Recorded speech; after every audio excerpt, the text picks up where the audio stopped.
Mengurus jutaan jamaah haji dan umroh di setiap tahun bukan pekerjaan ringan. Indonesia akhirnya membentuk Kementerian Haji dan Umroh sendiri. Apa alasannya dan apa dampaknya untuk jamaah dari Indonesia? Setiap tahun Indonesia mengirimkan jutaan jamaah, baik haji dan juga umroh. Kita ini adalah pasar terbesar haji dan juga umroh. Tapi urusan vital ini hanya dikelola oleh Direktorat Jenderal di bawah Kementerian Agama. Setiap tahun Indonesia mengirimkan jutaan jamaah, baik haji dan juga umroh. Dan kita ini adalah pasar haji dan umroh terbesar di dunia. Tapi urusan vital ini hanya dikelola oleh Direktorat Jenderal di bawah Kementerian Agama. Kemudian barulah di era Presiden Prabowo, Kementerian Haji dan juga Umroh benar-benar dibentuk sendiri. Sebuah kementerian khusus yang berfokus tunggal, yaitu adalah urusan haji dan juga umroh. Tapi pertanyaannya adalah, apakah ini menjadi sebuah solusi atau hanya sekedar birokrasi baru nih? Apa dampaknya bagi antrian jamaah haji? Apa biayanya ini bisa benar-benar ditekan? Dan apa dampak untuk industri haji dan juga umroh untuk Indonesia?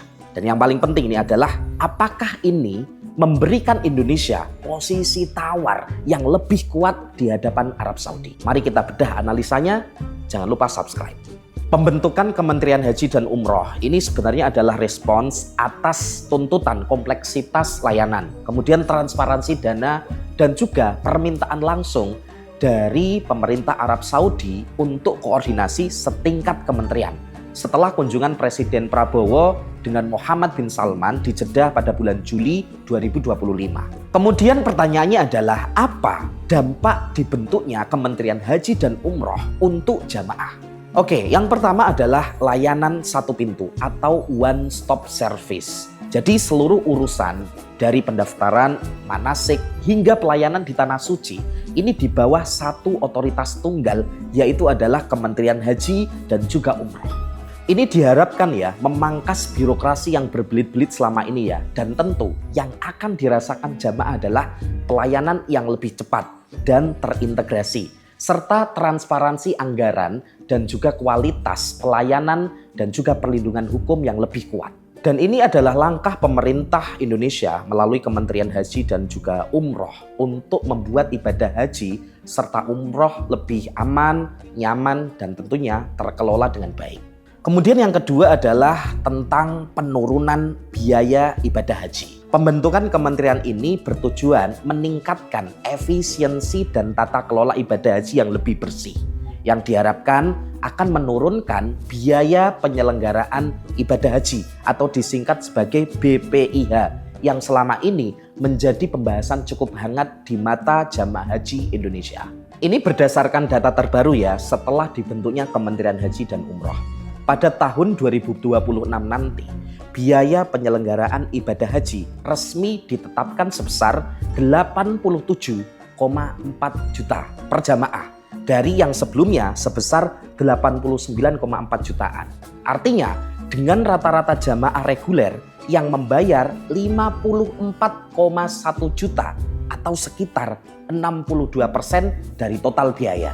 Sisanya adalah sebesar 33,4 juta atau sekitar 38% itu adalah subsidi dari nilai manfaat atau dana optimalisasi yang diberikan oleh pemerintah Indonesia kepada jamaah haji di tahun 2026 nanti.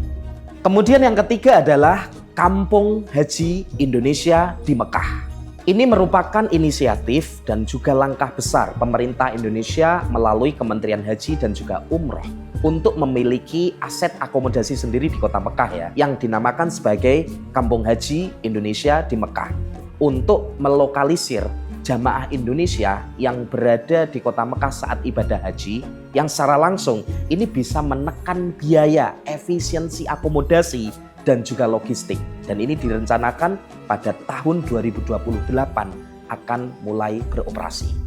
Kemudian apa dampak signifikan untuk negara Indonesia dari posisi tawar sampai diplomasi? Yang pertama adalah kesetaraan mitra. Memiliki kementerian setingkat menteri memberikan status setara saat bernegosiasi dengan Kementerian Haji dan juga Umroh Arab Saudi. Kemudian yang kedua adalah penguatan investasi aset. Kementerian Haji dan juga Umroh yang fokus pada pengelolaan aset seperti proyek Kampung Haji yang ada di Kota Mekah.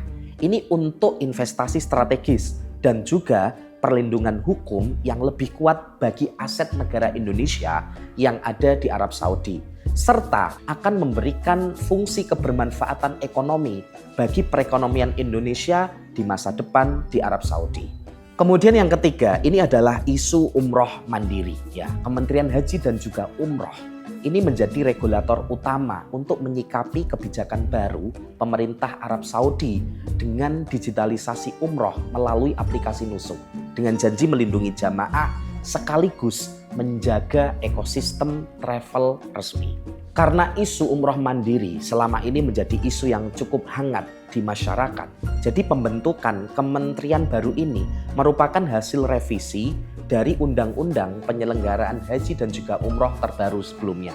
Tujuannya adalah untuk mengatasi berbagai permasalahan, termasuk yang terkait dengan isu umroh mandiri yang selama ini menjadi pro dan juga kontra di kalangan masyarakat dan juga travel-travel yang sudah memiliki izin PPU. Kementerian Haji dan juga Umroh yang baru dibentuk ini punya tugas besar di depan mata ya. Dan ada dua tantangan awal yang secara krusial akan dihadapi. Yang pertama adalah jangka waktu yang super ketat. Kementerian Haji dan juga Umroh membangun seluruh struktur, birokrasi dan juga SDM dari nol. Dan ini harus tancap gas, terutama untuk mengejar waktu persiapan Haji 2026. Kemudian yang kedua, tantangan yang akan dihadapi oleh Kementerian Haji dan juga Umroh ini adalah tentang alih kelola aset yang sebelumnya dikelola oleh Kementerian Agama di bawah penyelenggaraan haji dan juga umroh. Tentu mulai dari logistik, asrama haji, pengelolaan data jamaah dan lain sebagainya akan memakan waktu cukup lama. Kemudian apa kesimpulan dari semua ini? Ya, tentu pembentukan Kementerian Haji dan juga Umroh ini adalah langkah reformasi besar untuk industri haji dan juga umroh Indonesia. Dampaknya sangat signifikan ya, menciptakan satu otoritas lobby untuk Indonesia ke Saudi dan juga membentuk jalan bagi aset strategis melalui pembentukan kampung haji di Kota Mekah dan juga berpotensi menurunkan BPIH untuk jamaah haji Indonesia melalui langkah efisiensi. Dan kemudian apa harapan jamaah Indonesia setelah dibentuknya Kementerian Haji dan juga Umroh? Tentu ya, harapan besar ada di tangan Kementerian Haji dan juga Umroh terbaru ini. Salah satunya adalah harapan layanan yang lebih baik dan juga membuat jamaah khusyuk. Karena setiap tahun ini pasti selalu ada catatan dan juga problem. Baik itu pengelolaan umroh maupun khususnya adalah haji. Kemudian yang kedua, lebih transparan dalam pengelolaan dana haji yang selama ini mungkin masih menjadi pro kontra di mata masyarakat ya. Dan kemudian yang ketiga, ini yang paling penting adalah tentang antrian haji yang semakin tahun terus bertambah dan sudah berhasil ya. Di tahun ini antrian haji sudah dipangkas sama rata di seluruh wilayah Indonesia menjadi 26 tahun dan harapan itu ke depan bisa lebih dipangkas lagi. Apakah pembentukan Kementerian Haji dan juga Umroh ini akan benar-benar menjadi solusi tuntas atas segala problema industri haji dan juga umroh? Atau akan malah menjadi birokrasi baru dan juga permasalahan baru nih di mata masyarakat? Gimana menurut kalian? Jangan lupa tulis di kolom komentar.